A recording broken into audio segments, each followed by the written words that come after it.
analysis for swing and position. So that'll be the focus, is our swing and position. Myself, Ryan, and Sam Evans has joined us as well. And so he'll be in charge of the text chat right there, helping answer any of your questions that you have. And here's our agenda for the day. Part 1, we'll set our supply and demand zones, identify trend, and all that good fun stuff on the major markets. We'll take a break, and then we'll search for individual trading opportunities based upon either an ETF sector or an individual stock itself. And then we'll do a little 10-minute Q&A at the end there. Okay, now, before we get into the fun stuff here, let's get into the boring stuff. All right, so what I want to do is just kind of a quick review here. Anytime that we talk about swing trading, position trading, anything that has that big time frame attached to it, the bigger picture, we need to really look at it as that, as the bigger picture, and we need to make sure that we're doing a few things right and going through the steps that we need to be going through. Now, as swing and position traders, it really does make it a lot easier for us for these trading opportunities because there's a lot more time involved. We have more time to study the trade, more time to analyze the trade, more time to think about the trade, more time to actually make a good quality trading decision. Okay? Whereas intraday, smaller time frame day trading, everything's happening much, much quicker, so you really need to have your plan set into place and know exactly what it is that you're doing live in the moment as it's happening. So obviously it's going to be a little bit more challenging in that aspect. Okay, but for swing and position trading, we go through just a slightly different process. Okay, we're still trading in our demand zones and in our supply zones, identifying trend, identifying where we're at in the price curve and all that type of stuff. It's just a different time analysis, that's all. Okay, so the only thing that really changes is the time frame. Now, I'm going to go through a little quick review here and share with you the different trend stages that they're at. Because when we look at buying and selling opportunities, the most important part of it is our support or demand, the resistance or what we call the supply, okay, those demand and supply zones, but it's going to also come down to what our trend is, okay, because really when you look at trading, it all comes down to supply, demand, and the trend that we're in. Okay? In other words, what's price doing? Okay? The price of that particular market or that particular stock or ETF or whatever it is that you're trading. Okay, so this first stage here is that stage 1. That's that accumulation stage, or also known as basing. Okay, the stock is just basing sideways. Okay, and we just very simply buy low, sell high. Okay, buying low in our demand zones, selling high in our supply zones. Okay, and that's all we're really doing right here. Stage 2 is our uptrend, also known as the rally. Okay, so we have our base and then we have our rally. This is our uptrend. Okay, higher highs and higher lows. Higher highs and higher lows. Now the green dots excuse me, represent the places where we're trying to buy. These are the demand zones. Okay, in the smaller time frame, these are the demand zones. So say for example this is a weekly chart that you're looking at. Those green dots would be a demand zone on a daily chart or a 60-minute chart, something like that. Okay, so we're looking for our drop-based rallies, the opportunities in our demand zones that give us a very small amount of risk with a very high amount of potential reward and a very high probability of that trade working out in our favor. Okay, those are the trade opportunities that we want to focus on. Okay, after stage 2, we have stage 3. Okay, now this again is another basing pattern here. So base, here's your rally, here's another base. So if we're in this basing pattern right now, this is simply just buy low, sell high until it comes into another trend. Okay, now in the stock mastery early this morning, we were actually looking at Apple on a daily time frame. We'll show that up again. There's a couple other stocks out there that are just basing right now after that stage 2. Okay, and Apple happens to be one of them on the daily chart. It's just going back and forth, and this basing pattern is in a stage 3 right now. Okay, so as long as it's in that stage 3, we can buy low, sell high, short high, buy cover low. Okay, as long as it's in that range right there. And then the next stage here is our stage 4. This is our downtrend. Okay, so in this case we got a rally, base, drop. Okay, it's dropping down right now. Okay, so as long as we're in the downtrend, we are now focused on shorting those supply zones. Okay, so every little rally-based drop that we get on the smaller time frame, those are the ones that we're looking to short. Now, swing and position traders, primarily what we're focused on are the weekly charts, although some position traders do use monthly charts as well, and that's fine. You're just really waiting a long period of time for your setups. But primarily it's the weekly chart, a daily chart, and a 60-minute chart. Okay, we can also use a 240-minute chart as well. It's also quite common, very common in futures and Forex also. Okay, so a lot of times that 240-minute chart offers us some good levels in that as well. So we can use really any one of those, the weekly, the daily, the 240, and the 60. Okay. All right, so these are the different trend stages that we're looking at here. That's your stage 1, or your base, your accumulation. Okay, here's the rally or your uptrend. Stage 3 is your base. Stage 4 is your drop or downtrend, lower lows, lower highs. Okay, so as long as we're in a stage 1 or a stage 3, it's buy low, sell high, buy low, sell high. Okay, or short high, buy cover low. And we just stay in that trading base.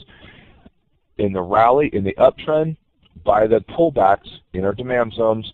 In the downtrend, short the pullbacks in our supply zones here. Okay, so that's what our focus is going to be. So when we look at these different stocks and ETFs out there and the markets out there, we want to identify where we are on the trend, and that's going to really help us identify what it is that we're going to do to place a trade. All right, now here's the next component. Now after we've gone through and identified trend, we need to look at where we are at on the curve. Okay, in other words, let me show you an example here. Let's say, for example, we are right here on the curve.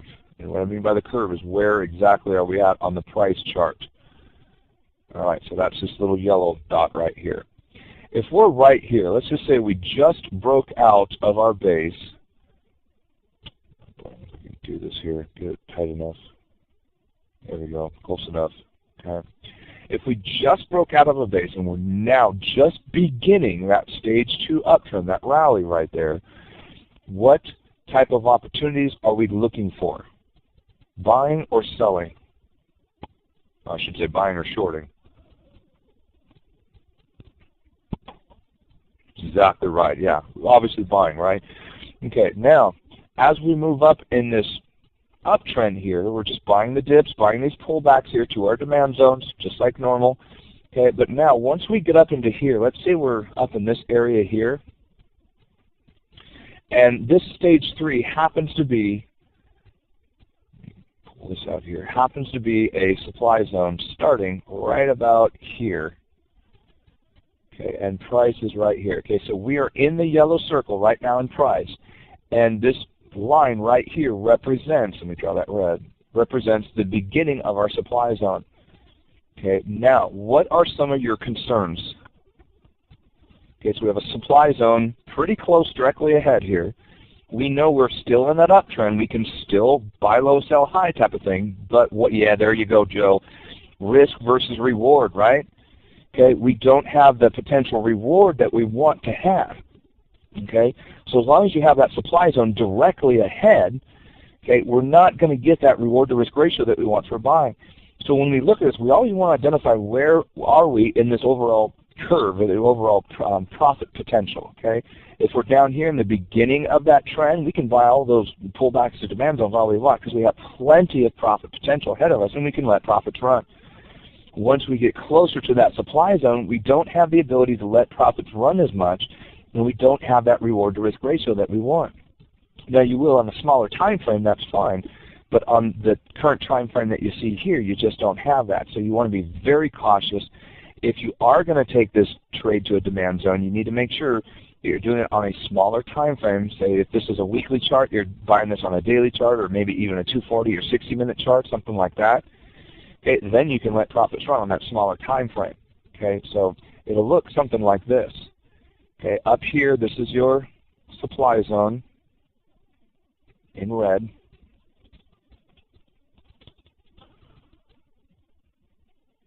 There we go. And down here, this is our demand zone in green. Okay. Now, again, we talked about where we're at on the price curve. Well, if we're in our demand zone in here on the yellow circle, we can buy all we want. Okay, that's the extreme low. It's exactly what we want to find. So this would be a pullback to a demand zone, okay, something of that nature right there. Now, once we start getting up in here, somewhere inside, this is our profit zone in here. Just draw that out.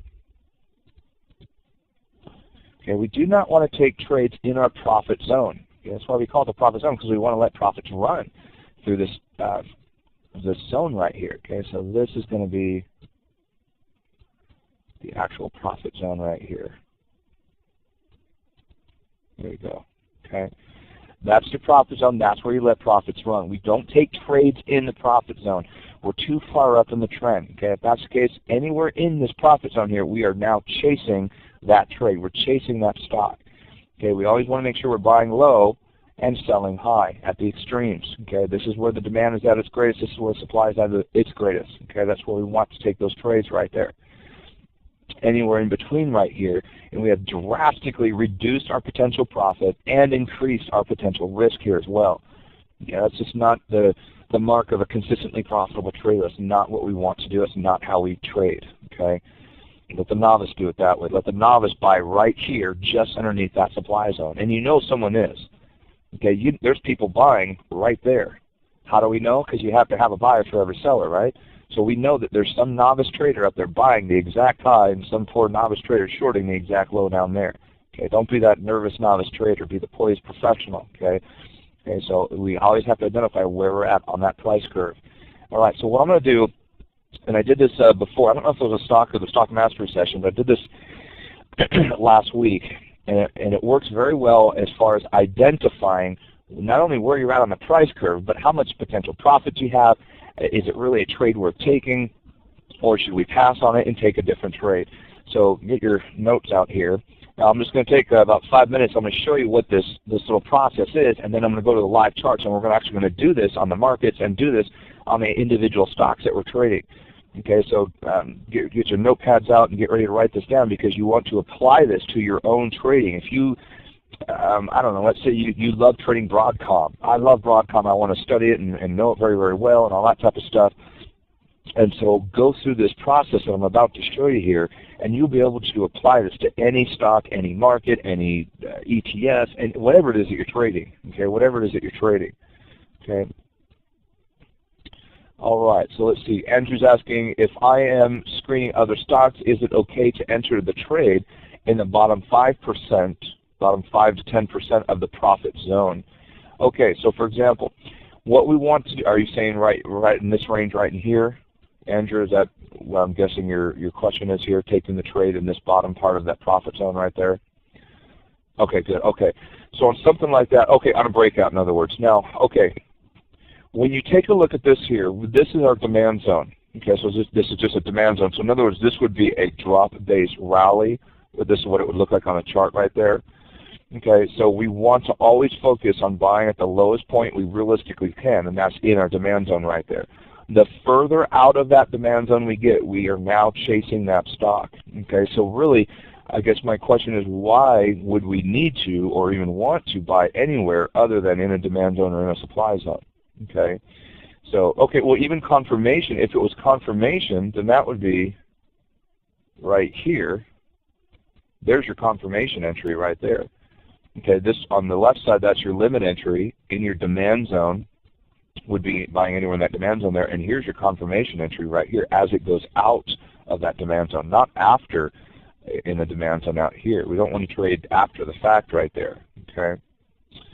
Now, what we can do here is, if you do, let me give you an example. If you take this trade, or maybe you're already in this trade, something like this. Okay, oftentimes you'll get these, it'll rally up, pull back, rally up, pull back, rally up, pull back, rally up, pull back, and so on.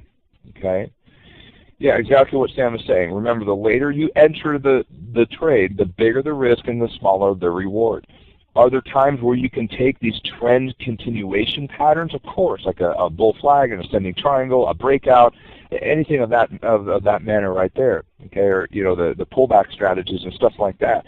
But you've got to understand it is a trend following strategy, and there's some great strategies out there for that, and there's a time and a place for it, no doubt. But what we're trying to teach you here in the XLT is to understand that by buying in the demand zones and shorting and selling in the supply zones, you have the least amount of risk with the highest amount of reward. Okay, so just think, if you own a business, whatever that business is, you want to buy low, sell high in anything, not just in trading stocks. Okay, if you, for example, I got a friend, he owns a car dealership, and kind of like these exotic cars that, you know, Porsches, Ferraris, Rolls Royces, all that type of stuff, and he goes to these big car auctions every month. He goes to these big car auctions, and he's bidding and he's bidding, and there's a bunch of competition out there. They're all bidding for these cars. And he's always trying to get the lowest price he possibly can, because when he gets it, he takes it back to his lot and he's selling that car for the highest price he possibly can get. Okay, it doesn't do him any good to buy a Cadillac Escalade for $50,000 when he knows he's only going to be able to sell it for $52,000. Okay, it's going to cost him more than that just to transport the darn thing. Okay, so he's got to buy that thing at the lowest possible price. Same thing when we're trading stocks here. Buy it in a demand zone. Okay, the lowest possible price. The more he gets out of that demand zone, okay, the less profit potential he's going to have. Right? So if you do take these trades, right, if you're waiting for, let's say, extra confirmation, I guess we can call it double confirmation, okay, you're really adding the risk and decreasing your profit. Okay, so look at it this way as well. This distance here is our risk, okay, whatever that distance may be.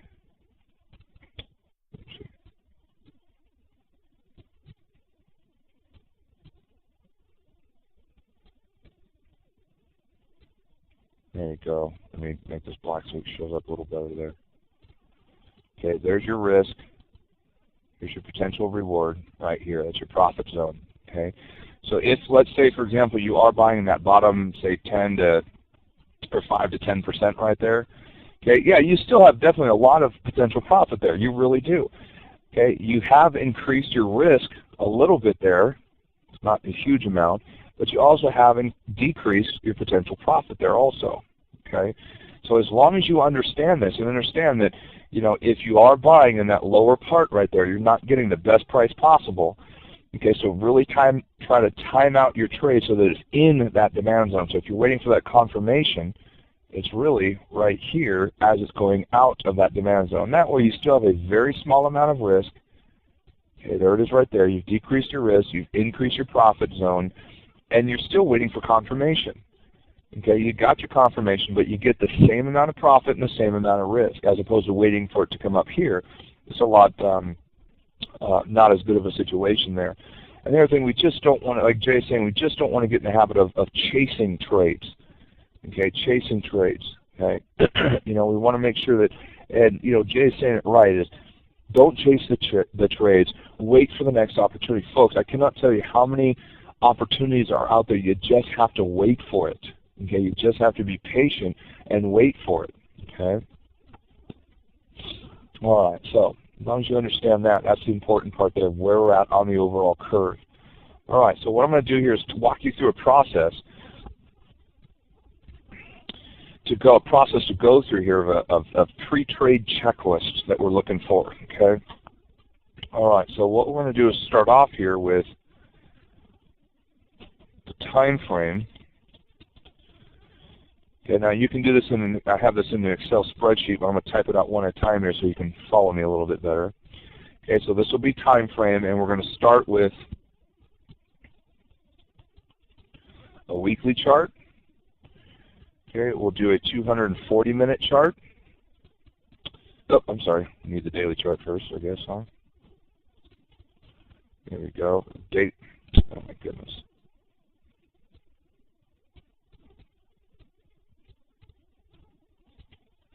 There's your daily, here's our 240-minute chart, and here's our 60-minute chart. There we go. So what we're going to do here is we've identified the different levels here of our time frame that we're going to do our checklist on. So if you're a position trader, you're going to focus mainly on the weeklies and dailies. Okay, if you're a swing trader, then you're going to focus mainly on the daily, the 240, and the 60 here. Okay. So what we're going to do here is just go through this process to identify, is this trade going to be a good trade or a bad trade? Okay, or something we just pass on and wait for something else. Okay, so the first thing we need to do is, once we've identified the time frame, is we need to identify the trend stage that we're in. Okay, what is that trend stage that we're in? Okay, next we're going to identify our supply zone. After we've identified the supply zone, we're going to identify excuse me, our demand zone.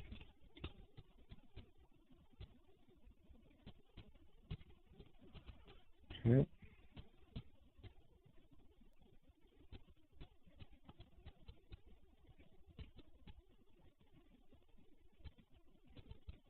Yeah, we can try to get it all fitting in the same thing area. It's not. Okay. Then we're going to identify where we're at on the curve. Okay, identify the curve price, where we're at on the overall curve there. Oh yeah, wow, you definitely can. You can identify more than one supply and demand zone here. You can do as many as you want, really. Really the whole purpose of this exercise is identify the nearest supply and demand zone. That way you know where you're actually at on that price curve. But yeah, absolutely, once that thing goes above or below that, then we want to know where that next level is, definitely. Okay, and then once we have that, then I'll take you through the rest of the process after that, because there's kind of a decision tree, I guess you could call it, that we make. Okay, so what we're going to do is go to a weekly time period, identify all these levels, the daily, the 240, and the 60 right here. Now, if you did this for all the markets and all the major ETFs out there, this is obviously going to take quite some time here, isn't it? Okay, so what I would suggest is just do this on maybe one or two stocks that you follow every day or every week and get to know them very, very well. I would definitely recommend doing this on the major markets, your S&P, your NASDAQ, and that'll make a big difference as to identifying what trend you're in, what's likely to happen next. Is this really a good trading opportunity, what the market's likely to do, what the stocks are likely to do because they follow the market so much, things like that. So start with the S&P and the NASDAQ and get to know that very, very well. Okay. All right, so what we're going to do here, I'm just going to leave this up and we'll start kind of adding some of these in here as we go. So let me open up my TradeStation application share so you can see that. Let's see here, application share. All right, so the PowerPoint went away. Now I'm opening up the TradeStation here. Okay, so you should be able to see my TradeStation charts. Go ahead and give me a green check mark if you can see that. Perfect, okay, good. Okay, so let's just start with the Qs here. Alex, what is the curve price? That's where we're at in relation to our supply and demand. Okay, I'll go back to, I'll show you another example when we go back. Okay, so here we have the Qs. This is our NASDAQ ETF. And so all we're doing here is identifying, again, our supply and demand zones, where we're at, and what's likely to happen, all that type of stuff. So you can see right now we're actually in our supply zone. Now I have, let me pinpoint these exactly right on target here. There we go. Okay. All right, so I have 47.25 to 48.58. Okay. So what I'm going to do, I'm just going to write that in here. We've identified our trend stage. We're in a stage 2 right now on the weekly time period. Okay, so I'm just typing this in on that PowerPoint, and then I'll bring the PowerPoint back up to show you what it looks like once we get all these levels in here. Okay, so our trend stage, you can write in a weekly chart. We're in a stage 2, which means higher highs and higher lows. Okay, we have higher highs and higher lows. Our supply zone starts at 47.25. Okay, so I'm just typing in here 47.25. That's when that supply zone starts. Our demand zone, you can see, is down here at 42.97 is when that starts. Okay, so 42.97 is where that starts. Okay, so I'm just going to write that in.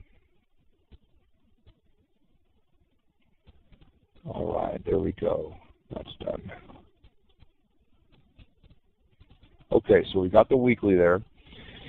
So what we're doing now is we need to identify where we're at on the curve, on that price curve. Okay, so here's our supply zone, here's our demand zone. Now, when you look at this here, if we're going to buy, what's our profit potential? If we buy here, if we go into a long position on the weekly chart, where's our profit potential? Yeah, I'd pretty much say anywhere from 0 to very, very small, right? Exactly, very lousy, isn't it? Okay, we're already in that zone. So it's definitely a trade we do not want to go long. Can we go short?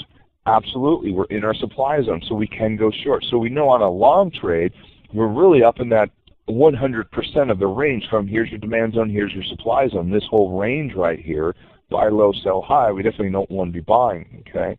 So on our price curve, I'm going to put 100% because we are inside that supply zone right there. Okay, so let's jump into now the daily. Okay, here's our daily. And what was our level? We had, let's go back here. There it is right there. Okay, here's my high. There's my base right there. Come on. Okay, so here's our supply zone right here, our very first supply zone right there. Okay, so that's between 48.11 and 48.59. So I'm going to go ahead and type that in as well. Our supply zone starts at 48.11. Okay, 48.11 is on that one right there. Okay, and you can see here, what's our trend on the daily chart right here? What's our trend?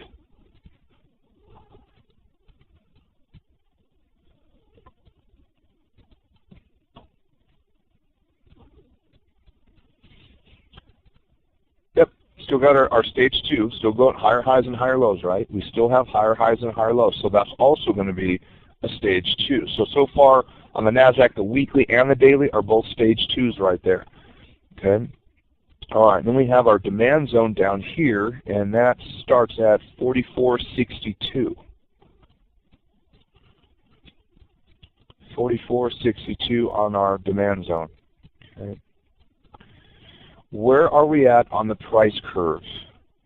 Okay, if this is our supply zone right here. Okay, let's see, here's our demand zone, here's our supply zone. Okay, we'll call this 0. We'll call this 100. This is about halfway, so there's your 50. Okay.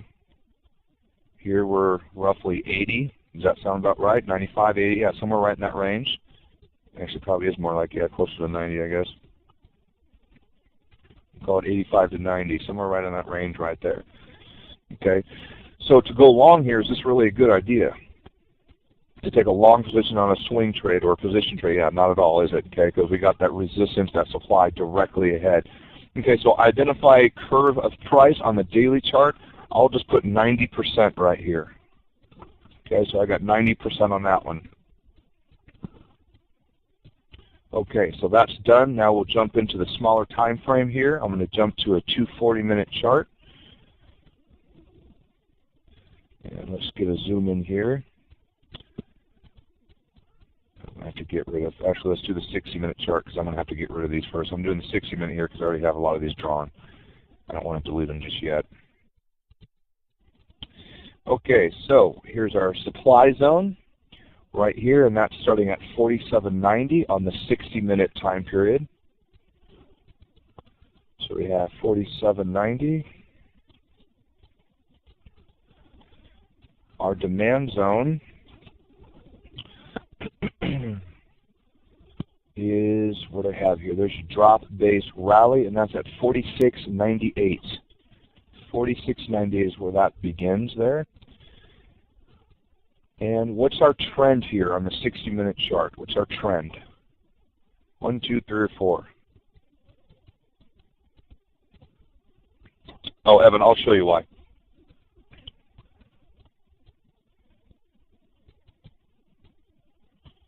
Okay, we getting a couple different answers here. Mostly 3s, couple 2s.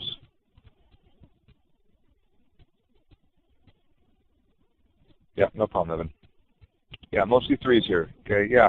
We're in that sideways market here. Okay, we're just kind of drifting sideways here. Okay, you can see right here, there's the high, low down here, back to the high again. So we've really hit this, yeah, it's just consolidation sideways here. Okay, so it's hit the high up here 3 different times now. Okay, this is your extreme high. Okay, this is the level that we had from earlier this morning right here. Okay, on the Qs. Okay, we marked off the extreme here. Okay, this was that rally, or excuse me, that drop base rally. You can see how it just kind of went right through that. That's why we really don't focus on those levels. We focus on the extremes. Okay, here's another one down here. Okay, but that's not really the origin of any move right here. That's why we're using this demand zone down here, that 46.98, or call it 47 if you want, just round it off there. Okay. All right, so those are your extremes right there. So yeah, so right now we're just kind of basing sideways right here. So we'll call this is a stage 3. Okay, stage 3. Now, where are we at on the curve? Where are we at on that overall curve right now from our base? Now, we got to identify the base here. Okay, there's your highs, and this is really your base right there. So this would be your 100%, this would be the 0, this would be your 50. Where are we at? Definitely high.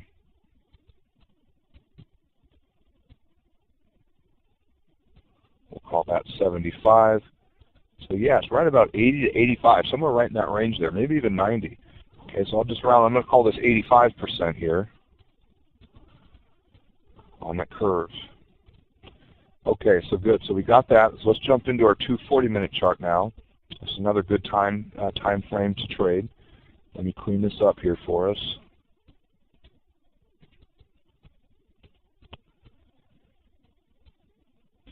Now, if you want, I mean, you can really do this on any time frame. You know, you don't have to go through the weekly, daily, 240, and the 60.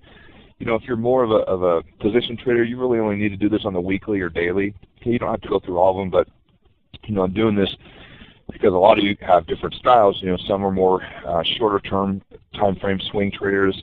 Some even swing trade using a 15-minute chart. I do myself too. It's a good little time frame to trade. I'm going less than a 15. Okay, but I love the 60. The 60 minutes is a great time frame to trade. Yeah, Mark, absolutely. You can apply this to the day trade and momentum trades as well. Absolutely, absolutely. Every trade, any time frame. That's the nice thing about it. You always want to understand where we're at on the price curve, you know, and everything. Okay, so here's our 240 right here. It's going to be pretty darn close here to 60. It's basically the same. Yeah, we still have that same demand zone down here. There's your drop. There's your rally. Okay, but you have some much better levels way down here, obviously, and that's why I've marked them off too. Okay, and then you got that little, this is your rally, base, rally, some very strong basing right here. Okay, for the 240, all you do, you just type in, okay, see, like, if you guys can see this right here, there's no 240. Another way to change your charts is you click on the chart, just, you know, to activate it, to highlight the chart, just click anywhere on it, and then on your keyboard, type in, you know, let's say I'm going to do a 14-minute chart, 1-4. You see the little command line open up there, 1-4, and then I hit enter, and now it changes it to a 14-minute chart. If I want an 8-minute chart, I press 8 on my keyboard and hit enter. So that'll change to any time frame you want. So I just typed in 240 and then hit enter, and there's a 240-minute chart. Okay. Oh yes, that's correct, Arky. Thank you. If you're in a day, if you are in a day right there, and now I try to hit like a 5-minute chart, it will not work. Okay, so you have to be in an intraday time period to start. Okay, just to start. Okay. So anyways, so I'm putting in a 240-minute time frame here as well. Okay, so let's go back.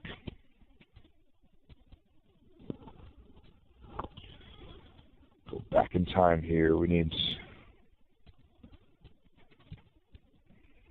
300 days should do it here, or not. Okay, so you can see these aren't going to work for our demand zones on the 240. Okay, this is more of just your pullback right here, your pullback, your pullback. Okay, so really our 240, the one that we want to use is this one down here, or the extreme low all the way down here. Okay, so I'm going to use this one right here. This is the first really good drop-based rally that we have. That's the first one right there. Okay, but your extreme level, your better one's down here. Okay, so what we'll do here, I got to find resistance on this guy. I have to go back. This has got to work here. For some reason, I can't go back any further than that on this.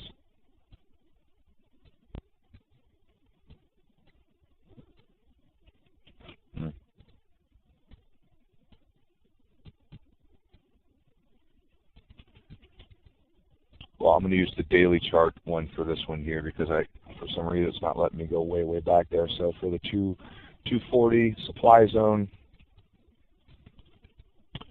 is going to be 48.11. Here we are, 48.11. Okay, so basically we're right there on the daily, from over here on the left. Okay, so we're very, very close to it. Okay, and then for our demand zone here, I'm going to use that 43.98. So we have 43.98. There we are, and that's from that low all the way down here.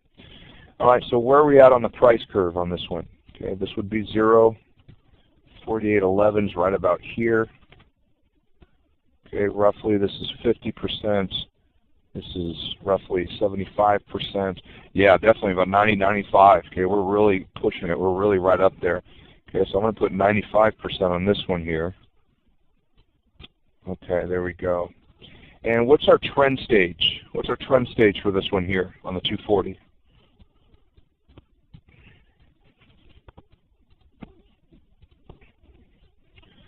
Okay, here's our higher lows, okay, and our higher highs. Okay, now see, here's the low that's setting in right here. Is this low, is this low higher than this low here? Yep, definitely is. So now we have that higher low, so that's our stage 2. We have higher lows and higher highs, so we're still in that stage 2. Possibly forming a stage 3 though. It's getting kind of close to it.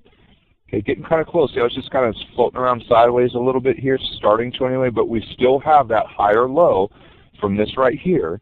Okay, so yeah, 2.5 exactly, so a 2.5. Okay, so I'm going to put down 2 right there. We're still in that stage 2. All right, so what I'm going to do now is I'm going to close out this, let's see here, where are we at? Tools, applications here. Okay, so TradeStation goes away. I'm going to bring back up the PowerPoint so you'll be able to see this. Application share, there we go. All right, so you should be able to see the PowerPoint now, the pre-trade checklist for the NASDAQ. Okay.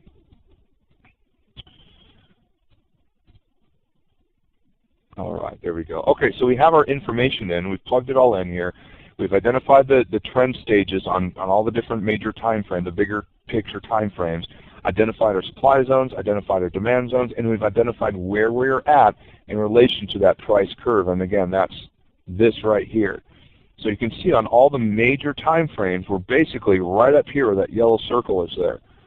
Okay, so you can see our profit zone is tiny, and the risk is huge. Okay, if we're taking a long position now. Okay, it looks something like that. That's where we're at on the big picture here, on our price curve. Okay, we're right at the highs up here, getting just into it, or in some cases we're in it. Okay. All right, so let's go back to here. So what we're looking for now is we need to identify, let me think here, 1, 2, 3, 4, 5, 6, 1, 2, 3, 4, 5, 6, okay, that'll work. All right, so what we need to do now is make a decision based on which stage that we're in. All right, so for example, on this stage, if we're in a supply zone, and then we have our next one here, which would be a stage number 4, and then we're going to have a decision for stage number 3, stage number 2, stage number 1, and then we have another decision based upon a demand zone entry as well. Get rid of that.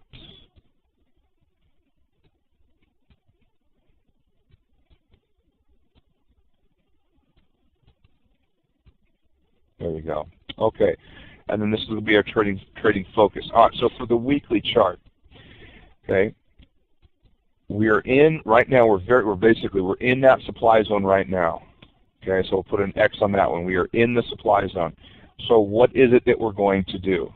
Okay, and that's going to be, we're going to have some rules in place to what type of trading decision we're going to make. The daily chart, where are we at on the daily chart? Okay, we're in that stage 2 right now. Okay, we know that's our trend.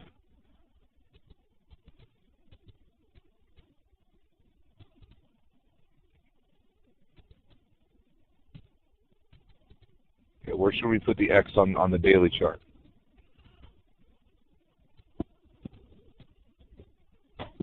Okay, good, yeah, because we're in that stage 2, right? Now, why didn't I put it for this one here? Okay, I mean, we are in a stage 2 right there, right? But because we're in the supply zone, remember here it is 100%, we're in the supply zone right there. Yeah, exactly, we're around the curve, right? Okay, so yeah, we're still in that stage 2 here. We're still in the stage here, but this is just kind of like a little emphasis, like, look, we're in the supply zone. Don't go buying. Okay. All right. Here's our 240. We're also in that stage 2, and then on a 60-minute, we're in that stage 3 right there. Okay, so this is kind of where we're at in the overall stage. Now, each stage is going to be a little bit different depending on what we do here. So, if we're in it, so let me delete these now for a moment because they're already up there on the top as far as the different zones we're in. If we are in a supply zone, we do not buy. Okay, we do not buy. Okay, that'd just be silly, right? There's no profit potential, huge risk, all that type of stuff. Okay, we sell our long position. Oh, I'm just going to do this on me here. Let me do this. Okay, we sell our long position.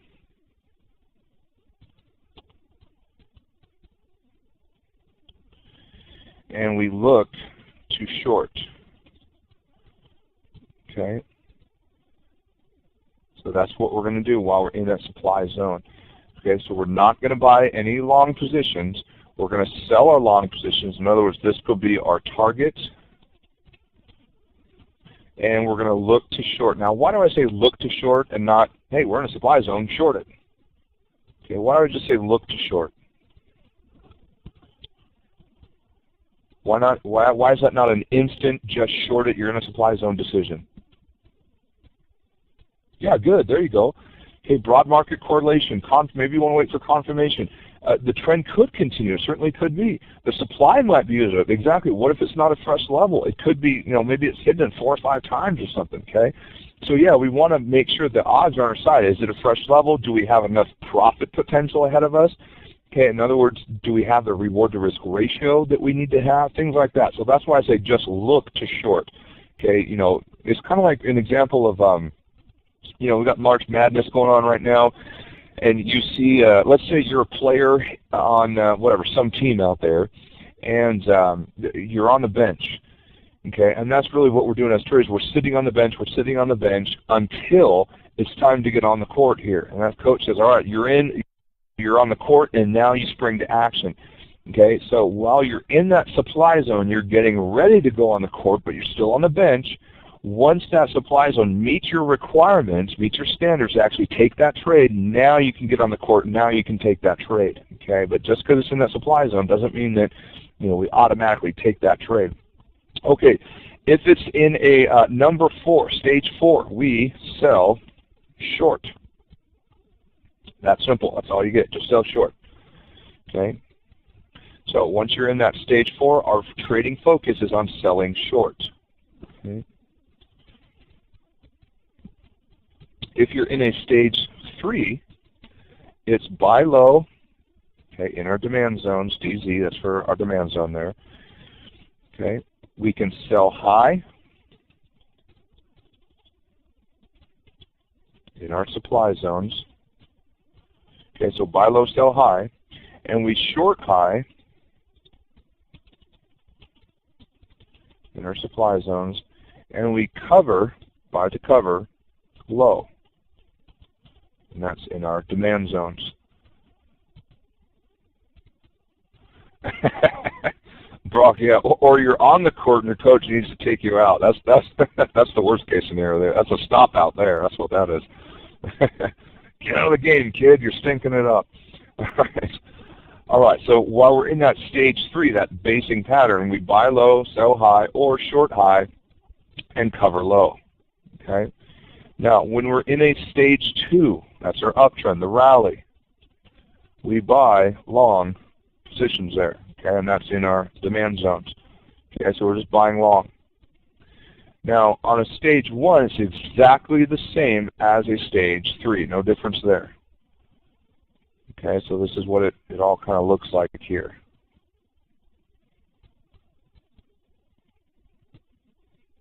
Okay, there you go. All right, so on the weekly, we're in a stage 2, so we know we can buy long. Now, again, we don't just buy long just because we're in a stage 2 and just because we're in a demand zone. We want to make sure, that's why this is so important, identify where we're at on the curve, on that price curve. Okay, so in this case, 100%, so we're definitely not going to be doing that. Okay, there's no way in the world we're going to buy long in a stage 2 while we're in a supply zone. That's just foolish. Okay. All right, daily chart, we can go long, but again, we're very, very close to that supply zone, so it just doesn't have enough room to run. 240, same thing. Even the 60-minute, same thing. Okay, so right now, I mean, you get a good snapshot of like, well, look, we're in a stage 2, but we're so high up on that curve, there's no good buying opportunities. So really, we're getting ready for this thing to go into our supply zone, in which case we do not buy. We sell our long positions. If you're long, that's your target. Okay, and we're looking to short. So we are now in that process of looking for short positions. Okay, looking for short positions to take. Now, this supply zone right here that we drew, that's just the first supply zone that you see. You go back to that NASDAQ chart and you'll see a supply zone directly above it. I mean directly above it. Okay, so there's not going to be any good buying opportunities for probably a few weeks here. You know, actually longer than that because we're still getting into that supply zone. It's going to be a while. Okay, it's going to be quite a while on the position side and the swing side. Now, on the smaller time frame, on a 60-minute chart, you know, we can find some good shorting opportunities. Now, as a short, these numbers would basically be reversed here. On the weekly time frame, this would be 0 because you're far, far away from your demand zone. Okay, on the daily, this would be 10% because you're far, far away from your demand zone. Again, that's why you always want to know where you're at on that price curve. Okay, and then just follow the instructions here. Identify, you know, where you're at and what you actually do with that. Okay. All right, does this make sense here, this little grid? I'm not going to go through obviously every market out there and do this here, but you know, hopefully this all kind of makes sense as to identify the different levels and identify, you know, what type of trading decisions that we should be making based upon that. Excuse me. Okay, so let's go back to our charts here. Let me go ahead and close out. There we go. All right, so I'll close out the PowerPoint, and let me go ahead and bring up the TradeStation here.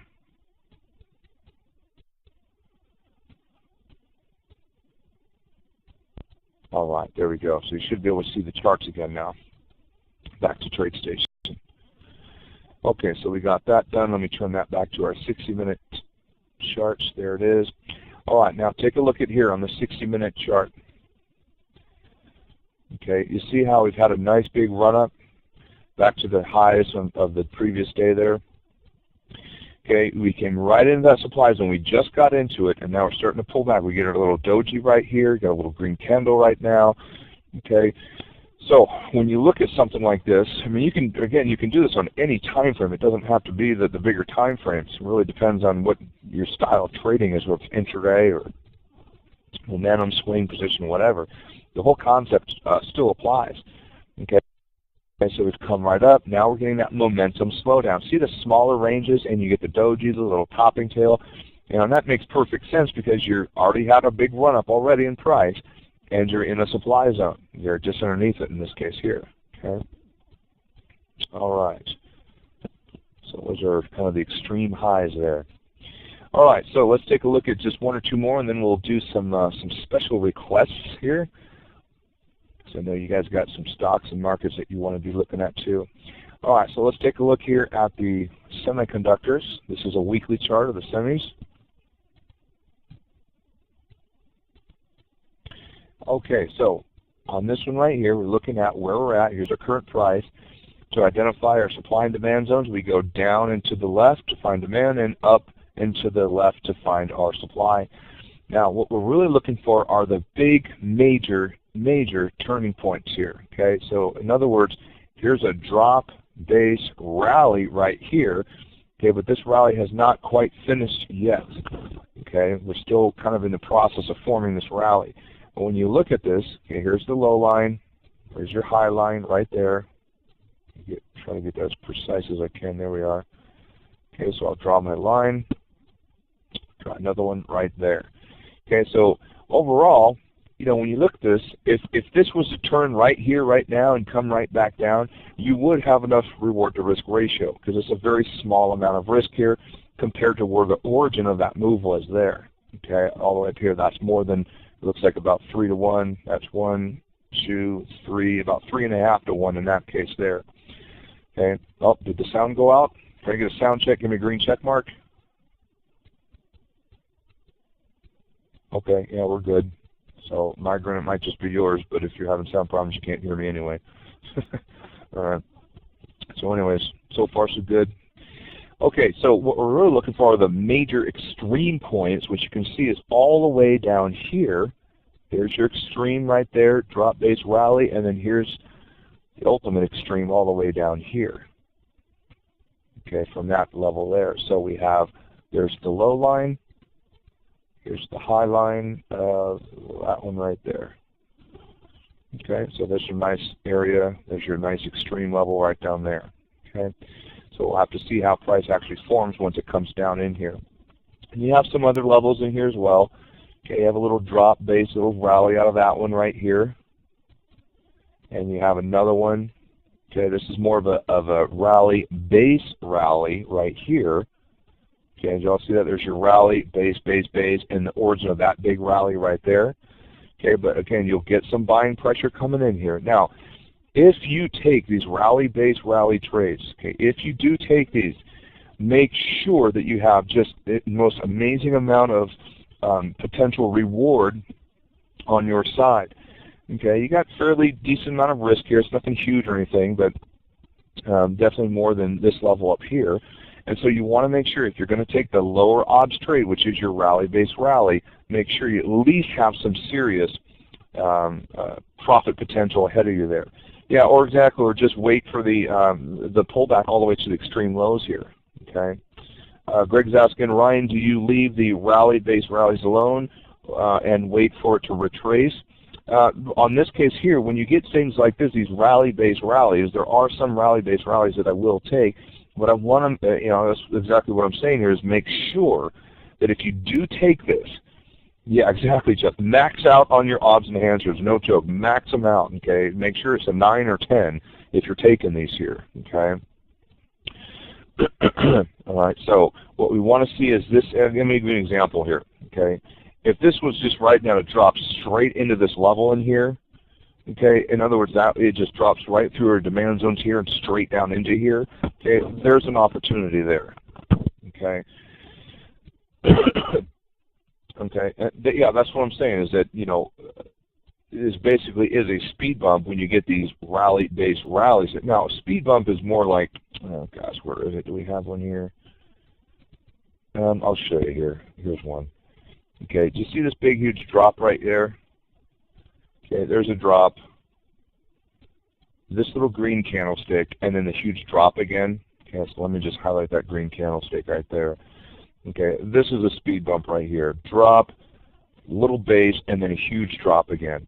Okay, so this is kind of what we mean by this little speed bump. It's a very, very small little blip on the screen here. Whereas this one here, here's the rally, base, base, base, base, base, rally. The base is a little bit longer right there. You got some nice bottoming tails. Okay, it pulls back a little bit there, so it has a slight drop in it with the rally. Okay, but again, to be quite honest with you folks, this is the middle of the move. Okay, so you know, from the extreme low to the extreme high here, and that's what I'm saying. If you do take these trades, make sure you max out the odds enhancers, make sure you got the profit potential on it, okay? Because we can take them, but just make sure you understand they're not going to be as good, they're not going to be as profitable, there's not going to be as probable working out. And that's why we always want to take the extreme lows and the extreme highs as the better trade setups, okay? All right, here's another one up here, and here's another one right up here as well. Okay, so we have a nice area up here. There's your extreme high. Here's our nice level right here. There's your rally base, nice strong drop out of that one. Okay, so there's some good levels. So if the semis are able to get right up in here, I like that level a lot. 31.95, that's $34. Okay, all right.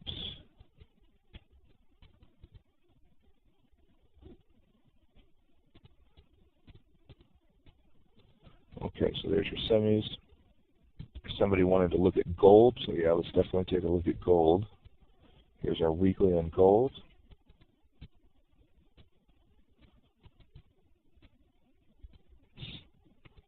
There we go. Here's our extreme lows right down here.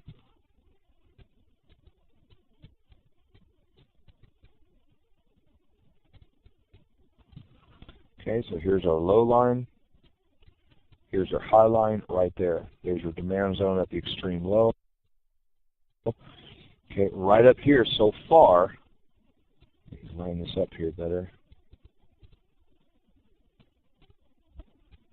This is our supply zone, okay, but it has not moved away from that supply zone of where we actually want to take it. Okay. All right, so we don't have that profit potential on this one, in other words. Now on this one right here, what's our stage? What stage are we in on the weekly chart here?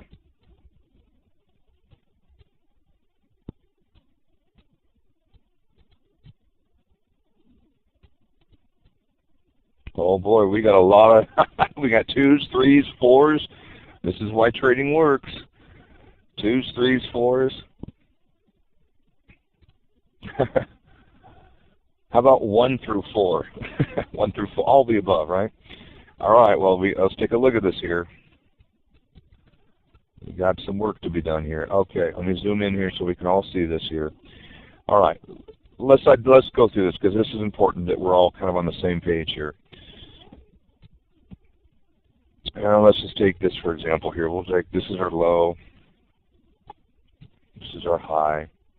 All right, now what we're looking for is an impulse move and then the corrective move. Okay, so this is the impulse move right here, this upward move. And then right here, this is the corrective move, or also known as a pullback or retracement, whatever you want to call it. Okay, now, and then you get the impulse move again.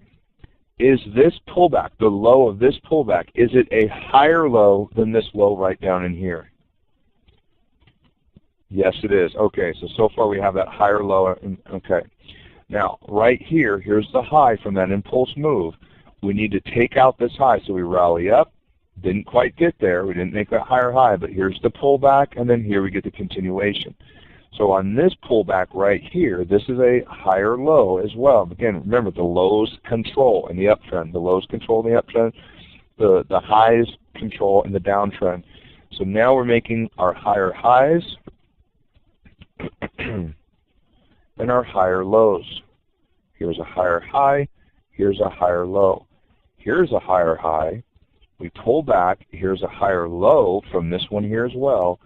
Uh-oh, lower low from this, excuse me, lower high from this one right here, isn't it? Okay, and now we have right here a lower low from this low right here. Okay, so in this example here, there's your, on the blue arrow, the higher low. Now that we've said, and we have now made a lower low, so what is that telling us?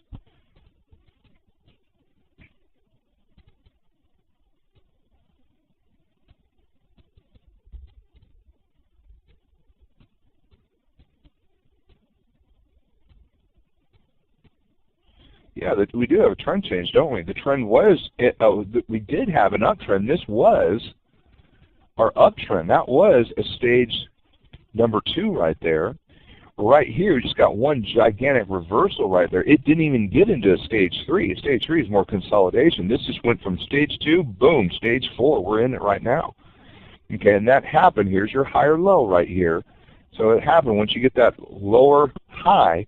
Now we start to come down. There's a lower low. You are definitely in your stage 4 at that point. Okay, here is another lower high. Okay, so right now we are in our stage number 4. Okay, now on this one right here, let's see. So you do not. Oh yeah, on any time frame, we just work this the same way. Okay, this is just on the weekly time frame here. Okay, so this is on our stage 4 right now, currently that we're in, lower lows and lower highs. Now, when we're in that stage 4, again, we go back to our matrix there, and we look at, okay, what do we do in a stage 4? Well, we know we sell short. Okay, when do we sell short? When we have a rally-based drop in price. That's our supply zones there. So that's what we're looking for, is that thing to rally up into our supply zones on a smaller time frame, a weekly, a 60, a 240, whatever the case may be. Okay, so the whole thing of identifying these different stages is not to short after that stage 4 or buy after a stage 2, but identify when these turning points happen so that we can get in the very beginning part of these stages. No one wants to short at the end of a stage 4. Okay, no one wants to buy at the end of a stage 2. Okay, so that's why it's important to understand how these different stages, how we identify them, and then how we actually help identify these turning points so that we can get in the very beginning point of these stages. Okay, and then we get the extreme highs and extreme lows with our supply and demand zones. Okay, and so that gives us the best of both worlds there. Okay, identifying the trend changes and identifying the entry points using our supply and demand. All right, here's our daily chart. And you can see the same thing here, just on a different picture here. Okay, so on the daily here, okay, here's our current price. This was our last high right there. Okay, here's the high, here's the high, here's the high. Okay, so far we are still getting these lower highs in place. Okay, now on this one, it's a little bit different here. Okay, here's our low. Okay, and we come up, we get a pullback, we get a little higher low right there, a little higher low right there. We come down, now we have a lower low, now we have a lower high, here's a lower low, and so on and so on. Okay, here's a higher high, a higher low, and a higher low, and right now we're right at that same point right there. Okay, we're right about that same demand zone there. Okay, so yeah, right now it's kind of for the most part just basing. See, and when you're looking at basing patterns, okay, sometimes it's the same low, the same high. Other times you'll get it where you get these kind of either a pennant pattern or a wedge-looking pattern where you have these higher lows and then the lower highs, and that whole motion right there. So you can see we're getting that right here in the daily time period in gold. Okay, so let's look at the 60 for get kind of pinpoint some better entries here. All right, so you can see here was our drop-based rally right here. Okay, that's your extreme, your most obvious one. Okay, and we hit that today. Okay, dropped right into our demand zone right there. Okay, here's the extremes all the way up here. Okay, so these are the extreme lows and the extreme highs in our range, our overall basing pattern right there. Okay, here's another one, so this will be another little decent either day or swing trade for us right there. Okay, but your extreme lows are more right here and right up here, and we hit that today. Okay, so good time to be long on gold right there. That'll really help those infomercials. Buy gold, buy gold. Okay.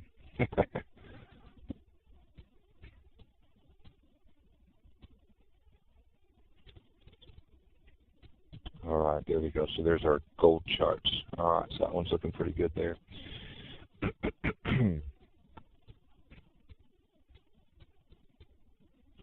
All right, what was the other one to look at here? Here's energy. Oh yeah, here's our healthcare. So with the bill being passed, let's take a look at this here. Okay, we're getting real close. You can see our nice little supply zone from over here. Okay, we came almost into it just not too long ago right there. We're getting marching right up into it again, getting very, very close to it right there. Okay, so yeah, we'll take a break time very shortly here. What time we started at? What, 8? Oh, 8. Oh goodness, I thought we started at 8:30. Okay, yeah, we are at break time here. We'll just do one more here. We'll do this one, and then we'll take a quick little break. And then we'll come back and we'll look at some individual stocks on that as well. Okay, so here's the extreme high right there. There's our base of that.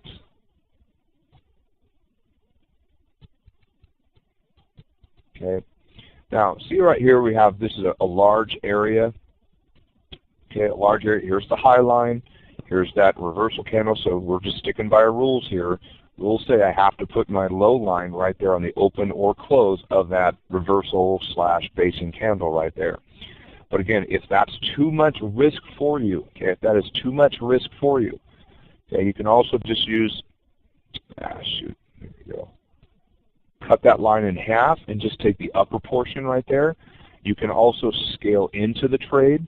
Okay, so for example, you short 100 shares here, short another 100 here, and short another 100 up here. That's the scaling in technique there. Okay, so there's still a lot of different options to choose from. Or let's say that's scaling in, if you want to take that whole zone right there, instead of saying, you know what, instead of 1,000 shares, I'm just going to trade 500 shares. You know, cut your cut your share size in half there.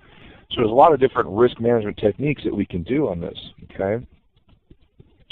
All right. So anyway, so we're getting pretty close to that level there, and our extreme low. Come on, square. There we go. It's right down here. Got a nice extreme on that one there.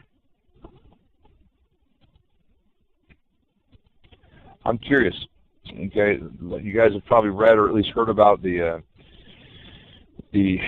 healthcare bill being passed. Let's just do a little poll here. With a green check mark, how many of you think it's going up? That the healthcare industry, that sector, that whole industry will be increasing, going up? And with the red X, how many of you think it will be going down?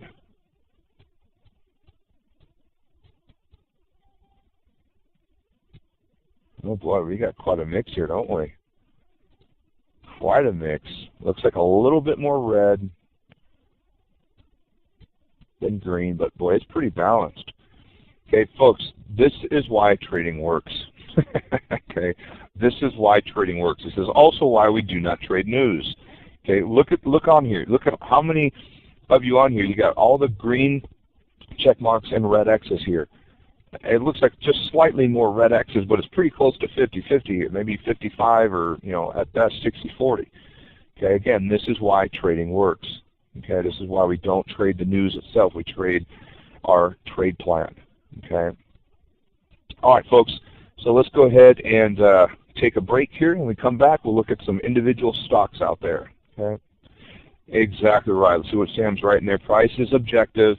News is opinion. And you know what? When it comes to opinions, they're like something else.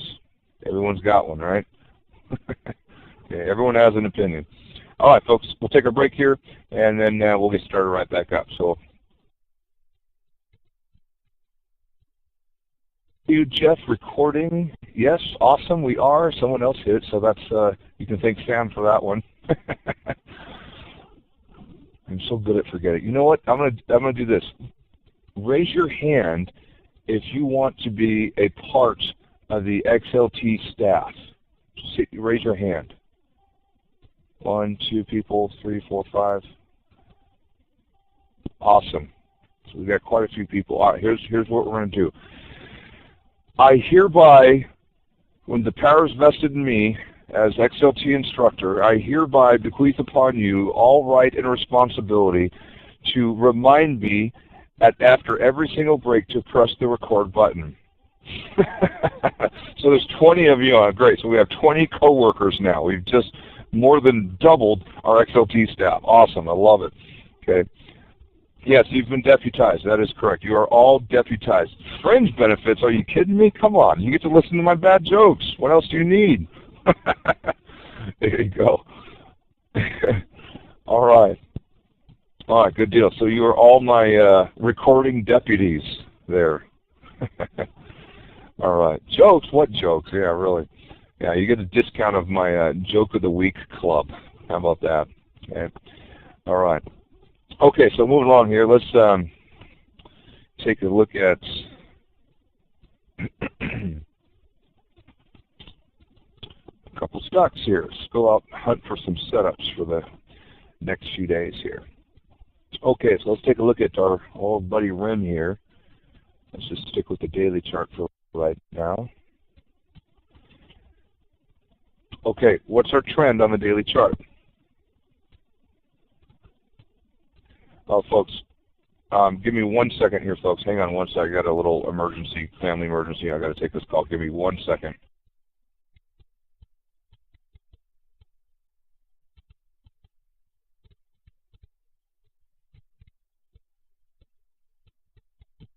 Okay, I'm back, folks. Sorry about that. My father was in the hospital last night, so I'm playing watchdog for him and answering calls from my family. So sorry about that. Okay, back to work here. All right, so right here we have our RIM. Yeah, I think he'll be okay. Sorry, thank you for that. I think he'll be all right. They're just having some heart issues, and they're running tests and all that stuff. So I'm gonna go visit him right when I'm done here. So I just talked to him during the break. He seems to be doing fine, in good spirits, and he's got worse jokes than I do. So we're swapping good jokes, So. All right, so on RIM here, we got a nice little uptrend going on right here. We have our higher highs and higher lows set in place here. Okay, you can see here that, see the resistance from over here. Okay, this was our supply zone from here. This was our supply zone from here. See, the first time it came into that supply zone, we had a nice little pullback right there. Okay, now see, as it's coming up, it hits it again, so it's no longer a fresh level right here on that red one, arrow. And then we hit it yet again right there. And so we have, here's the first time it gets in that level, second time, third time, fourth time. Okay, this is, we're talking about breakout candidates earlier on before here. Okay, if you're going to take these breakout trades, you've got to make sure that you have a breakout candidate that has this type of setup, okay, an ascending triangle, that type of setup. Doesn't have to be ascending triangle, but that type of price pattern movement, where price has come into that supply zone many, many times. Okay, again, the more times it gets in that supply zone, the more times it's wearing out that supply. Kind of like it's taking another bite out of an apple there. Okay. So once it hits it, comes back, hits it, comes back, hits it, comes back. Now again, remember, in an uptrend, we have higher lows. That's what controls. That's the important thing here. Okay, so here's the low that we had down here. Then here's a pullback. There's a higher low. Here's a pullback and a higher low. Here's a pullback and a higher low. See how you notice this? We're just chewing up that supply zone, but yet we get higher and higher lows. Again, oh boy, you love how I spell low here at the end? There we go. Let's get that right. It's like lows. All right, so here it is right there. We have our higher lows in place, but the same high. Okay, so that's good. Yeah, you spell like me exactly. Yeah, you know what? TradeStation needs spell check. That's what they need. Okay, so on this case here, yeah, it's exactly right. Wow, all this is a retest. That's all it is. Here's the breakout. In which case, when you have price pattern that is like this for these breakouts, they're very, very good candidates for breakout entries, long, okay, or short if it's just the opposite. Right here is the pullback, or also known as the retest in this case. Okay, it's retesting that same area of where it broke out from. Okay. All right, so if you do take these breakout trades here, goodness, I just cannot spell. There we go. If you do take the breakouts, make sure that you have a supply zone with many touches or many attempts, let's swing this over here, you'll see this pattern again, folks, and that's why I'm spending some time on this, because you will see this pattern again. Okay, you'll see it on many, many different time frames. You see it every day, intraday. You see this pattern. Every single day you will see this pattern. It's incredible. Okay, so on a smaller time frame, I'm talking about like a 5-minute chart or something. Okay, but on a swing trade, position trade basis, make sure the supply zone has many touches. Again, it's wearing down the supply. It's exactly what we want to see. And then we need to see higher lows. Okay, we need to see higher lows. And then we need to have that stage number 2 uptrend. Okay, that's what we're looking for to actually take that breakout. Now, if you're still nervous or uncertain how to take the breakout, okay, take the pullback then. Take that first pullback entry. Okay, here's your what was supply is now demand type of situation. It's not a drop-based rally demand, but we do have demand here. Okay, you're going to get a lot of buying pressure coming in here on these pullbacks, and oftentimes these pullbacks can give us some really good reward to risk ratios. Very small risk and very high reward because you're in that overall uptrend right there. Okay, now this is definitely more of a trend continuation type of strategy that you're looking at here. You're not getting the extreme lows or the extreme highs, but it does give you a chance to get in the overall trend. Okay, so for example, here's our low point down here. This is the more extreme level right down in here. Okay, we may have to wait a very, very long time for it to get down here. And if so, then great, that gives us one heck of a great opportunity here. Okay, great opportunity. Okay, but as far as finding opportunities, we want to look for different situations. In this case, here's a breakout. Either take it or wait for the first pullback. Here's the pullback right here. That's it. There's your retest. Okay, so oftentimes it'll give you some nice opportunities there. Okay, so anyways, on that one, now on the pullback right here, pullbacks are going to look a little bit different. Okay, we're pulling back or retesting, in this case, back to the breakout. It's going to look a couple different ways. First way is exactly what you see here. See how we gapped down and we traded right down into that supply, or excuse me, previous supply. Okay, right down there, it's an instant, jumps down and then rallies right out of it very, very quickly. Okay, that's good. That's what you want to see. That's a nice move. There's a lot of buying pressure down there, especially after this big, huge gap down in price right here. Okay, you got a little novice gap. Okay, see how we close down right here and then it gaps way down. Okay, so there's your novice gap right into an area of demand from the prior supply after a breakout right there.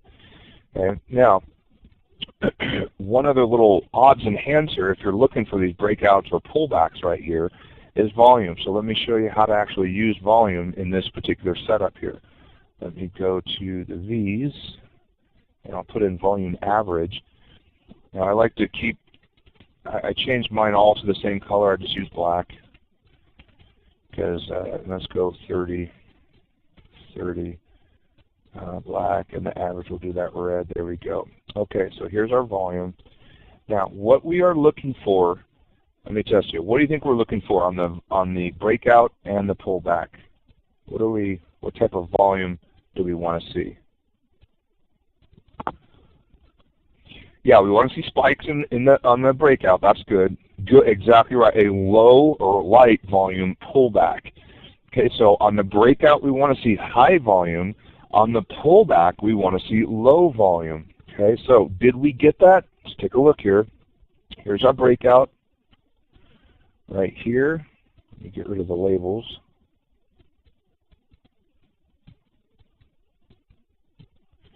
Okay, there's our breakout right there. So I'm going to move it back one, and you can see, yep, we got a nice little spike in volume right there. So far so good. That's a nice sign.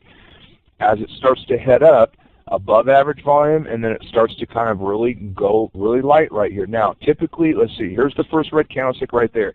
You want to see a little bit higher volume on this move up right here. This isn't all that healthy of a breakout.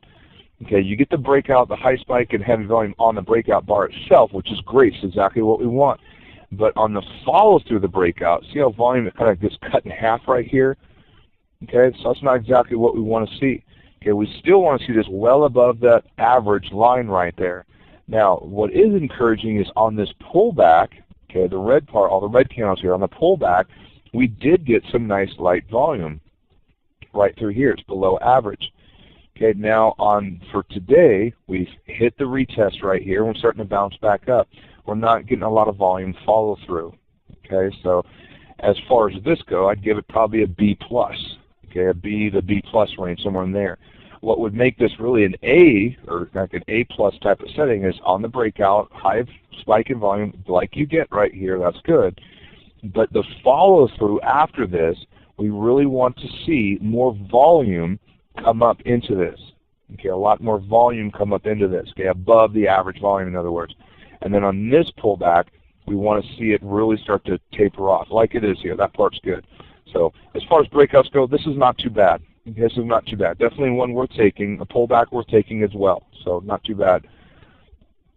All right, so anyway, so that's RIM right there. Now again, keep this in mind. You will see these setups over and over and over and over again. Okay, they will happen. Okay, so we can take either the rally, excuse me, the drop-based rally at the extreme lows down in here, or in this case, we get the breakout, and then this is just the retest right here as well. Okay, so either one works. And then we have our supply zone all the way up here. And there it is right there. So this would make a very nice little target for 84, 88. Now, is anyone in this long right now? Yeah, Charles, actually I'll look at the SPY on the NASDAQ before we wrap up today. Is anyone long in RIM right now?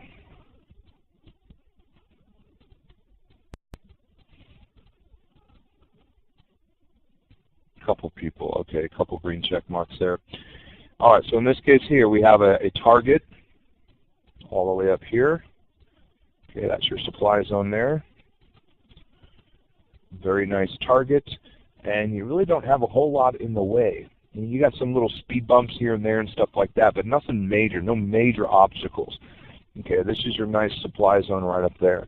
Okay, so also a very nice shorting opportunity here as well. Okay, yeah, definitely the path of least resistance is up, no doubt about that. Okay, so all this really is a pullback in the overall upward trend right there. And so I like that. That's setting up nicely there.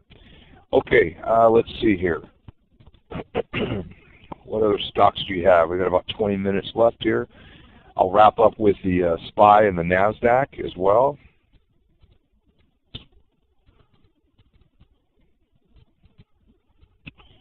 VXX, okay, Brennan, we'll take a look at that as well. All right, let's take a look here. Here's CSX.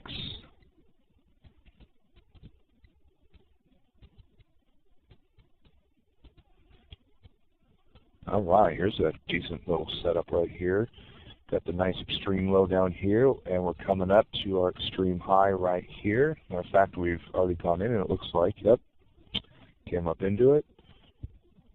Very nice little supply zone set up there. Let's see, who is Thump? Are you short in this right now?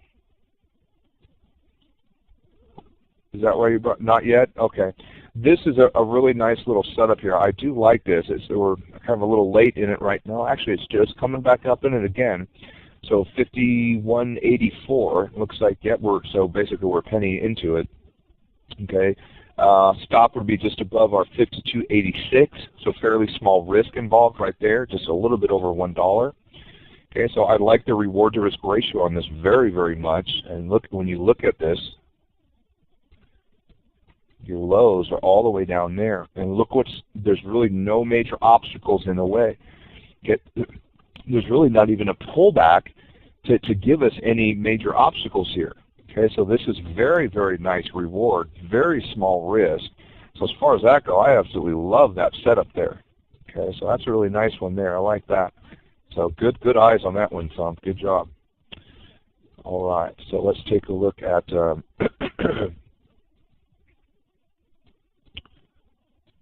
let's see, scroll up. VXX was the other one. The good old VIX. Well, look at that little sell-off, huh? Now, this is basically the ETF that represents the VIX, the volatility index there. All right, so let's take a look here. Let me actually go to the weekly because there's nothing there. Yeah, this is just dropping off here. Nice, steady sell-off here.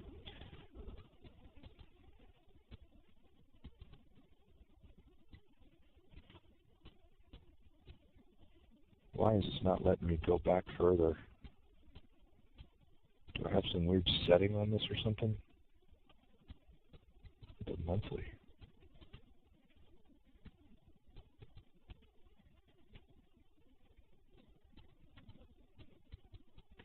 Wait, weekly 10 years. Yeah, weekly 10 years back.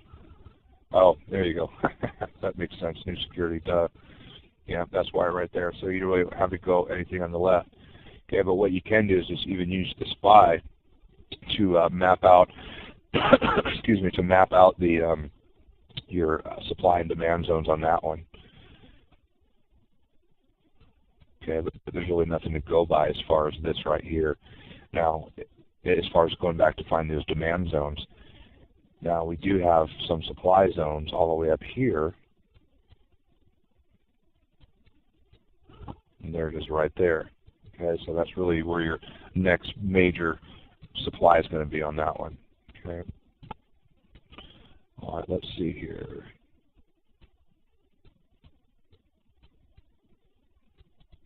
Oh, you know what? That's a great thing, Main Joe. On RIM, they report their earnings on the 31st. Okay, so that's definitely something you want to be aware of. Folks, hang on. This is my dad calling. Give me 1 second, please.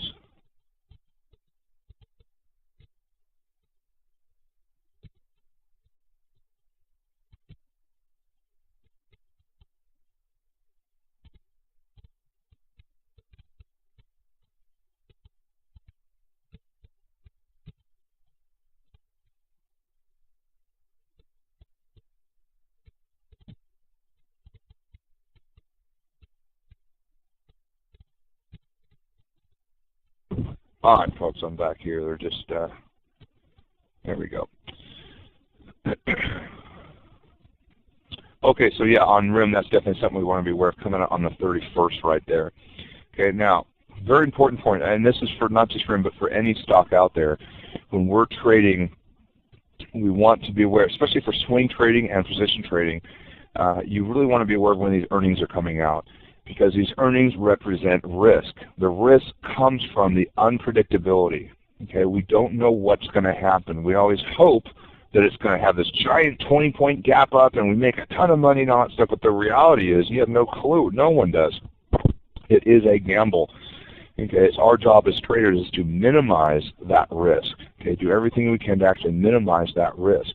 So we want to make sure that we're doing whatever we can possible to do that, and that means, you know, don't take in trades overnight when you have that uncertainty coming out in the market right there. Okay.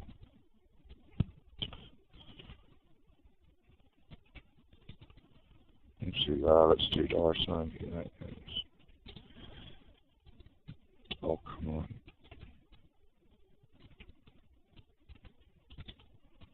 Yeah, you know what? I don't think for the VIX.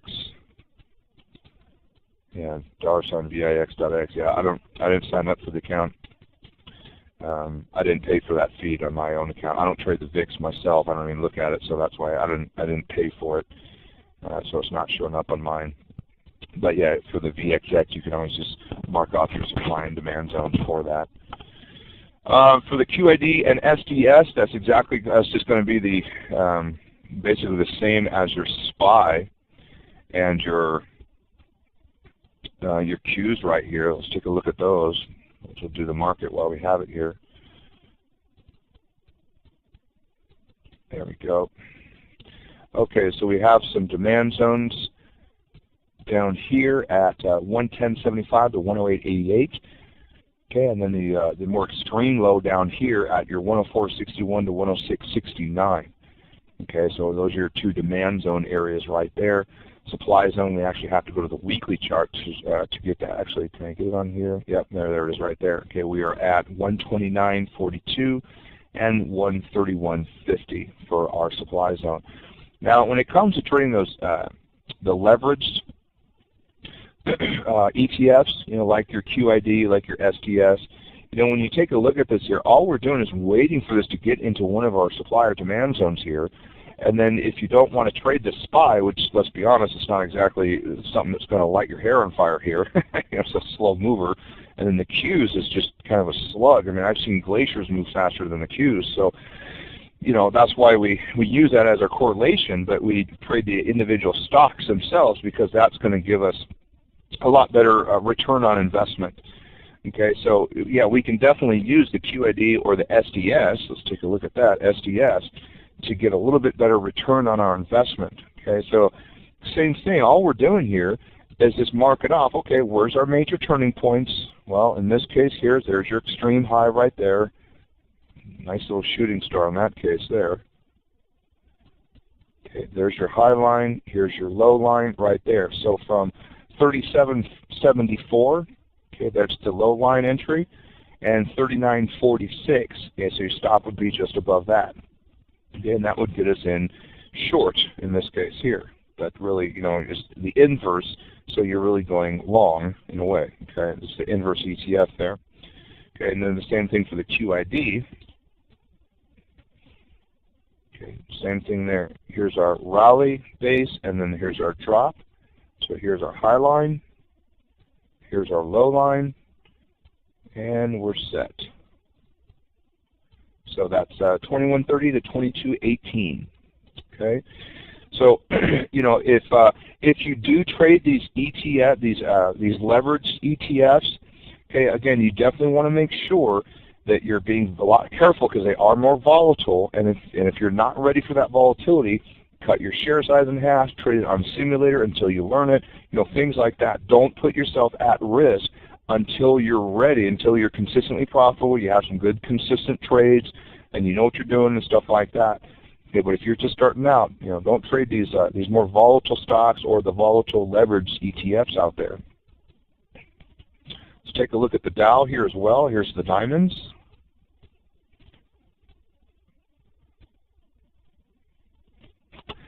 Ken's asking a good question. How do you, like VZ, how do you look at stocks at near-term highs? Is VZ one of them? We'll take a look at that. Let me do the diamonds first here, and then we'll take a look at that. Because I'll show you some techniques for that. Yeah, you know what, Mike? Mike's right. It really does. These leverage ETFs take time to and practice to master. Okay, they can still fool you. They are more volatile. Okay, they really are. Don't take them lightly. They can really move quickly. Okay, they really can. And if you don't know what you're doing, believe me, you can get burned fast. Okay, the number one reason why traders blow out their accounts is lack of stops. They don't use stop losses.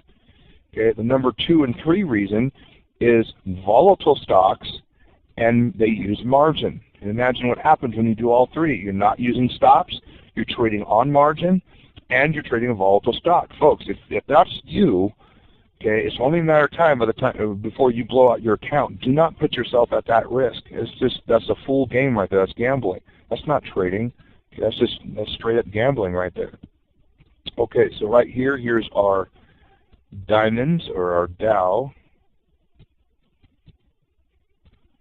Okay, love this level. That's from a nice bottoming tail hammer on that one there. And we also have, that's pretty much your best level there. There's your extreme right here. Now, where you can see where we pulled back here, here's your prior supply zone. There's your rally-based drop. And you can see how it just kind of pulls back right into that zone right there. Come on, charts. There we go. Okay, it pulls back right into it. When you look at this, when stocks pull back, they pull back to prior supply, becomes demand, that type of thing. That's your pullbacks in the overall trending move right there. Again, that's where these breakouts really come in handy. Yeah, exactly. There's your breakout above, and here's the pullback just below. But now, keep in mind, remember though, this is a pullback after a breakout, and it's pulling back right here to a level of support from that prior resistance. But think back to what we did first. The first thing in our the first half hour in our exercise. Where are we at in the curve? Where are we at in the curve on the big picture here?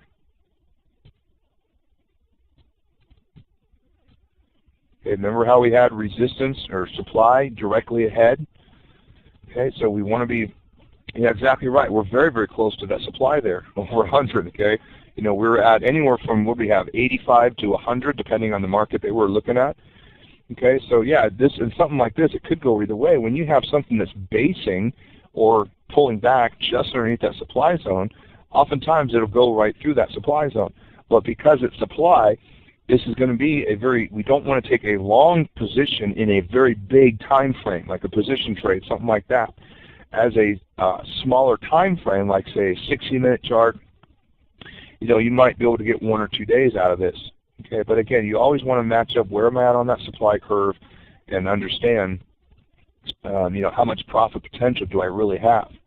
All right, so let's take a look at VZ right here. Someone was asking about that.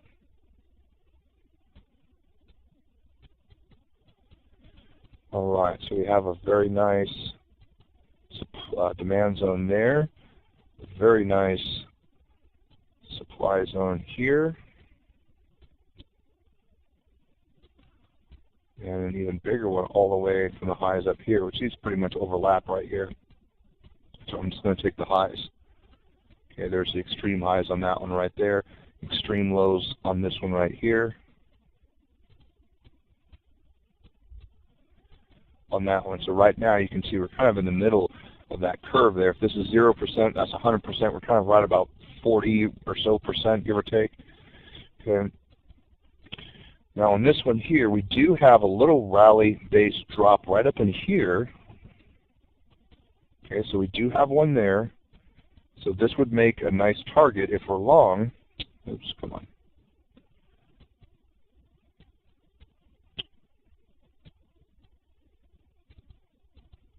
There we go. Okay, so that would make a nice target for us if we're long. Possibly even a shorting opportunity there as well. We want to see how it actually enters that level though. Okay, so we do have our rally-based drop right here. So let me mark off that number. That's 3205 to, let's see, the low line on that's 3187. Okay, so we can look for either a target if you're long or shorting opportunities here as well. Otherwise, we wait. Okay, right now we're just sitting right in the middle here. We're just right in the middle. Okay, so there's really no opportunity. Either wait for it to come back down here at the lows or back up here at the highs of that range there. Okay.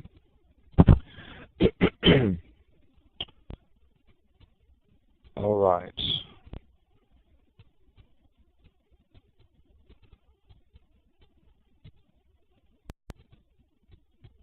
Oh, we did our spiders. Did we do our Qs yet? I think we did our Qs, right?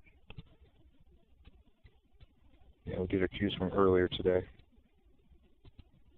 And there we are right there. Okay, so again, see how close we are to that supply zone right there? Very, very cautious. We've had a big, big run up in price already. We're getting very, very close right there. Okay, so we want to be not taking long trades on a bigger time frame. On a smaller time frame, we're still fine. Okay, a smaller time frame, 60-minute, 15-minute, we can still take some swing trade setups. You just got to understand it might only last a day or two. Okay, you're going to get very, very short profit.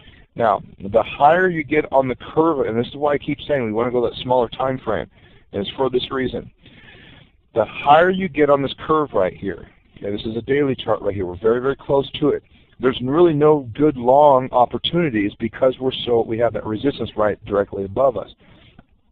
So if you do take a trade here, jump down into a smaller time frame, like a 15-minute chart, something like that, and you might get 1 day, maybe 2 days out of it, maybe.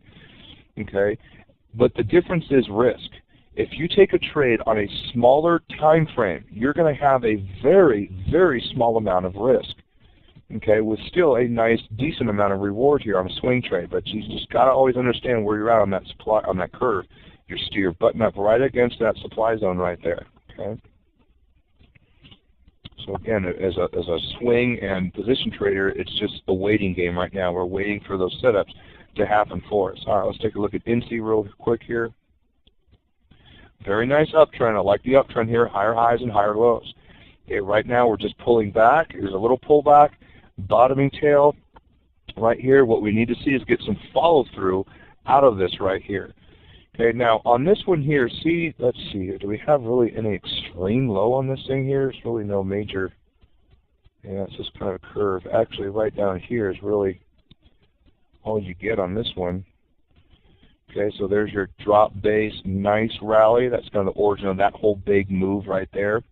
But now see how you get some smaller ones, like this one here, and another one here, real small one there, and another one here. Okay, drop base, rally, drop base, rally, drop base, rally, and so on. Okay, these are the levels that we're looking for on the smaller time frames here. Okay, there's another one right down here. So this is the more extreme level here. Okay, and then we're rallying up, rallying up, rallying up. You have your higher highs and higher lows. So as long as we're in that uptrend, we're still looking just to buy at these little levels right here if it pulls back to this area here. Okay, so we're getting that bottoming tail right there. We never even came back to any really area of support at all. Okay, so on something like this, if you're already long on this, this is a great example of how to use that trailing stop. Excuse me, the technical trailing stop, which is this here. As long as you get those higher highs and higher lows, we can just keep moving our stop up, moving our stop up, moving our stop up, moving our stop up, moving our stop up, right there. Okay, if we can take out the high of this high right here, we can move our stop up underneath right there. Okay, let's see here. Here is your supply, so we've come through it. Yep, so from right there to right here, that was your supply zone. And you can see we've broken out above that. Now, when you have something like this, when it breaks out above a supply zone, a couple things happen. Number one, you're going to get what we call a bull trap. And the thing goes up and then just collapses on itself and runs right down. It's a false breakout, okay, bull trap. Yeah, no problem, Sam. Thank you very much. You have a good one. We'll see you soon. Okay, so that would be a bull trap example there. Now, the other type of situation that you'll get is where it breaks out and it pulls back and then continues up even higher. Okay. Now, how do we identify bull traps? Well, a couple things there's some clues out there that will tell us if it's going to be a bull trap or not. Okay. So let me show you what some of those are, because you want to be aware of these, especially for swing trading, because you see this fairly often as swing traders. Okay.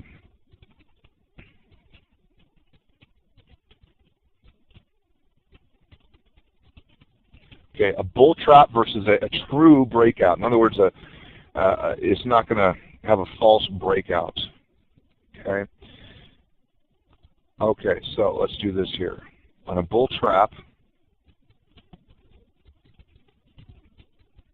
here's what you're going to get. You're going to get a big, strong move up. It's going to go past, or let's say trade above the supply zone. It will break out on lighter volume, and the pullback will be high volume, and the pullback will also be, let's see, pullback will be, how should I put this, a strong sell-off. Okay. Oh, Evan, Ryan is asking a question. Where would targets be on a stock making an all-time high on a long position? All right, that's easy. Now, if you have that type of situation where you're in a stock that's at all-time highs, okay, there is no hard-line target supply zone, so we can't use that as an actual target. So what we do is we manage it using an exit strategy, an exit technique. No, it's okay, it's no problem. Okay, and so when we do that, we can use the ballistic exit, we can use technical stops, you can use moving averages. In other words, anything that lets profits run. Okay, anything that lets profits run. That's what our focus is going to be on that. Okay, so now we have the breakout, which a real true breakout is going to look like this. Okay, you're still going to have a big strong move up, but it will base at or near the high of the supply zone. Okay, big difference there. So in other words, a bull trap is going to have a big move up and then collapse on itself. Whereas a true breakout example, it's going to have a big strong move, but it will base at or near either just below the supply zone or basing inside the supply zone. Those are my favorite breakouts, where you get a stock basing inside of a supply zone. It's like there's a big spring, a big coil, and boom, the thing just takes off. Okay, and then you get, let's see here, where's my text tool? There it is, right there. Okay, and then you get this. It's going to trade above that supply zone, obviously. That's the breakout. Trade above supply zone. Now the breakout will have high volume. The pullback will have light volume. It's what we call a light volume pullback. Okay, light volume pullback. I love those little light volume pullbacks. As a matter of fact, I use that to help let trends run also. Okay, so in other words, if you have a nice strong uptrend and each pullback, after an impulse move, you have a pullback, and if it's a light volume pullback, it's a very good indication that trend is going to continue further. Okay, so stay in that trend, let that trend run, let those profits run. Okay, so you have a pullback on light volume, and the pullback will also, let's see, pullback will be not just a light volume pullback, but a longer time period pullback. Okay, in other words, it, let's say, takes 5 candles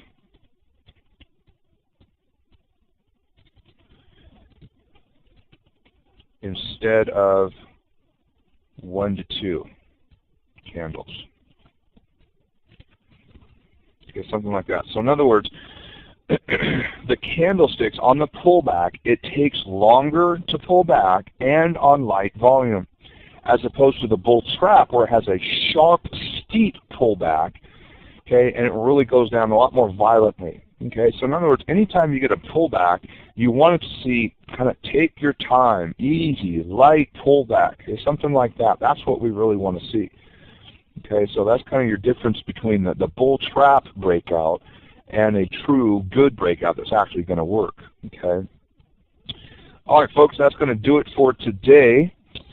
Hopefully that was beneficial for you. Yeah, I got to run to the hospital and visit old Pa and see how he's doing and see how his ticker's doing and stuff. So yeah, good. Glad you guys liked it, and thanks for your well-wishing. I'm sure he'll be fine, and he's just kind of taking precautions and all that stuff. So he's getting to be that age where you gotta, watch out for yourself and take good care of your health and all that stuff. So I'm sure he'll be fine.